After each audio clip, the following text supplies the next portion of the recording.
There's an old saying that goes something along the lines of the faintest ink is better than the best memory. This proverb is typically understood to mean that the written word is valuable and somehow also more concrete than a simple memory. Once you have something written down on paper, you have something permanent. Whatever it is can be stored and replicated precisely, and if needed, it can be reproduced in a way that a memory never could. According to this line of thinking, even your most treasured memory is a mere substitute, a tiny shade of the experience of actually being there in the moment. It will ultimately fade away with time and become nothing. Unlike the written word, which will last as long as there are people there to read it. Interestingly, this proverb, the faintest ink is better than the best memory, works with the written word, but also any type of art or really any creative pursuit. These old proverbs still have meaning even in the digital age. The great Dan Carlin, someone I look up to, once referred to his podcast as quote unquote digital stone. The idea is that once it's created and out there, it takes on a sense of permanence. It becomes the faintest ink, right? It's there. But are we sure that the faintest ink is better than the best memory? After all, it's probably true that your best memories are mere shades and ghosts of the moments when you experienced those memories, but I bet most of us wouldn't trade those memories for anything. And like many things, the answers to these types of questions about memory might hinge on how we define memory. I think if you asked most people what memory is, they would say something along the lines of how we encode information to be stored and remembered later, or maybe just the simple recall of a past event. And if you only view memory as a tool for recall of past events, then yes, the faintest ink probably is better than the best memory, because as we know, memory is notoriously unreliable, and even your best memories are sure to fade over time. It might be worth asking, though, why some memories fade and others don't. Because for most of us, memory is not simply a tool for the recall of past events. It's something a little bit more. There's an old episode of Black Mirror that explores this idea. Each of the characters in the episode has a chip implanted in their brain or their eye or whatever it is that allows them to record every aspect of their day through their own vision and consciousness. So each of the characters gets home from work after a long day and they simply replay the day. That's what entertainment is. Maybe get together with their spouse and watch how each other's day unfolded. This would be the perfect example of digital stone, right? Simple, objective recordings of the day's events that render the idea of memory as somewhat antiquated and unnecessary. What use is remembering when we have a record of what happened? This idea of objective memory stone is appealing, but of course, in the Black Mirror episode, because it's Black Mirror, it leads to a lot of problems and chaos. Mostly simply because this whole sort of concept really isn't how any of us actually experience memory. I think for most of us, memory and our experience of it is more akin to another pop culture example. This time the movie Inside Out. The movie plays out inside a character's head, and there are different emotions sort of competing in the main character's brain, vying for control over the key memories of her life. So there is sadness, joy, fear, and so on. The idea is that memories have emotions tied to them. When you are recalling a memory, it's not just the event in the past that you're recalling, but it's also tied to a particular mood or feeling. And what's interesting is that you may remember the mood or the feeling or the emotion that you felt in the past during this event. And you may also feel a mood or emotion in the present as you recall the memory, which may or may not be the same as what you experienced in the moment. In this way, memory becomes a two-way street, with the past influencing the present and the present in some ways shaping the past as well. Some would say this two-way street is where the concept and idea of nostalgia comes from. The paradox of fondly remembering the pain from an old wound might be how Don Draper would put it. It's also worth examining why certain memories are remembered and others seem to be discarded. Again, it seems that it's related to this idea of memories being tied to emotions and feelings. The atmosphere or mood that we happen to be in can influence what we recall and when we recall it. It might also simply be random luck of the environment around you. A person walking by, a particular word used by someone in a conversation that makes you remember something connected, yet unrelated. Now, with all of this talk of memory, recall, and formation, it's worth asking, what is the role of memory, and in what ways can it be valuable or detrimental? Is there a sense of identity to memory? After all, it's been said that remembering makes you who you are. Certainly, a you that is robbed of all your memories isn't really you in any meaningful sense.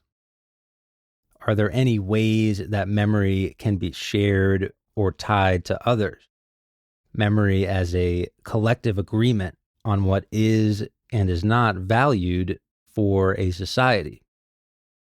Author Kazuo Ishiguro wrote a fantastic novel called The Buried Giant, and the book focuses thematically on these ideas of how collective memory and personal memory are intertwined. There's also some pretty obvious connections to history here. In a sense, the study of history is an attempt as a society for us to have a collective memory. But how is that memory created? What is remembered and who decides on that? What are the emotions and atmospheric moods that go along with this collective memory formation? What happens if two people have the same emotions but different memories behind them? Or what if they have the same recall of events, yet different emotions tied to them? In the book, Kazuo Ishiguro describes the journey of an elderly couple as they travel across a land recently ravaged by war. They're on their way to find their long-lost son, but they can't seem to remember where he is or why he left. The reason they can't remember is that across the war-torn landscape, a mist has cloaked the land, and it messes with people's long-term memories. This makes remembering anything concrete from the past incredibly difficult, if not impossible. This setting brings up these interesting questions of personal memory, and particularly how that relates to relationships. The two main characters are husband and wife, clearly in love with each other, but because they have no long-term memories, it's hard for them to articulate why exactly they love each other, or how they met, or what their most cherished and treasured memories are. One of the main conflicts of the book centers around this question of, do emotions or feelings like love and hate really mean anything without the memories behind them to give them substance and form? The fear for the main characters is that they seem to love each other in the present, but what if the mist were to go away, memories were to return, and the reasons behind those emotions were revealed? And what if the resulting clarity that all of that created somehow led to issues in the relationship? So, one of the debates that the characters have in the book is on the role of what you and I might call bad memories. If you didn't remember something bad happening, but then you suddenly recalled it, how would you react personally? And how would that change your relationships and interaction with the world? On the one hand, maybe it's like a story that has some rocky bumps and negative twists and turns, but you know it has a happy ending because you know how you feel right now in the moment before the memory. On the other hand, could being aware of something bad in the past that you weren't conscious of before change how you feel in the now? Or worse, could it change your reality in the now? Without spoiling too much, in the book, there is a conflict between characters who want to figure out what the mist is and get rid of it, thus returning everyone's memories, versus those characters who seem to be okay with the mist and living without the memories of the past. I think this mirrors real life a little bit.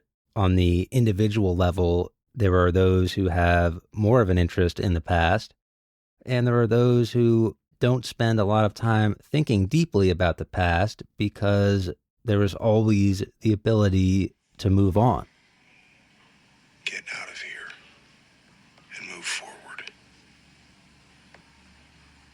This never happened. It will shock you how much it never happened. In the same way as our friend Don Draper there, some people don't really care about the study of history. Why bother learning something about the past when it's already over? It's time to move forward, right? But maybe that's easy to say when you are the one moving forward at that particular time and not the one being left behind. I don't think it's too hard to see the connection that Kazuo Ishiguro is making to our shared collective history. It's ultimately revealed in the book that the mist was put in place in order to make people forget about the atrocities of the past and allow people to move on. The idea that perhaps the only way to prevent cycles of violence from happening over and over again throughout history is to simply make everyone forget and basically start over. Ultimately, this seems to be the quote-unquote buried giant in his book, the deaths, misery, and suffering of those who came before us. At one point, one character says, quote, "Not far beneath the daisies and buttercups come the dead," end quote.